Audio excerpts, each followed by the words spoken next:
Welcome customers. अगर आपकी sealing machine में बीप साउंड और लाइट नहीं आ रही है और सील भी नहीं हो रहा है तो आपको ये प्रोसेस करना है, जैसा कि मैं आपको इस वीडियो में दिखाऊंगा। तो चलिए शुरू करते हैं। सबसे पहले क्या करना है, हमें इसको उल्टा रखना है और चारों डेस्क को ओपन करना है।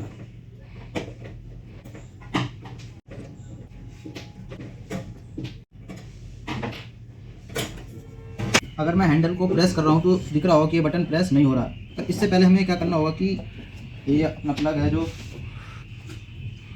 इसमें लगाकर मशीन को आप चेक कर सकते हो। अगर बटन दबने के बाद लाइट और बीप साउंड की आवाज़ आती है तो इसका मतलब यह है कि हमारी मशीन सही है। हमें इस प्लेट को प्लायर या प्लास लेना है और इसको थोड़ा सा बेंड कर देना है, जिससे कि हैंडल दबाने पर ये बटन को प्रेस कर सके। और अगर नहीं होता है तो इसको थोड़ा ऊपर भी कर लो एक बार और।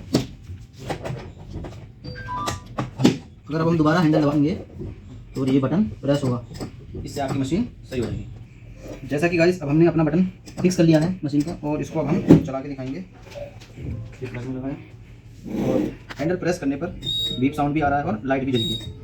अब हमारी मशीन रेडी हो गई है यूज़ करने के लिए।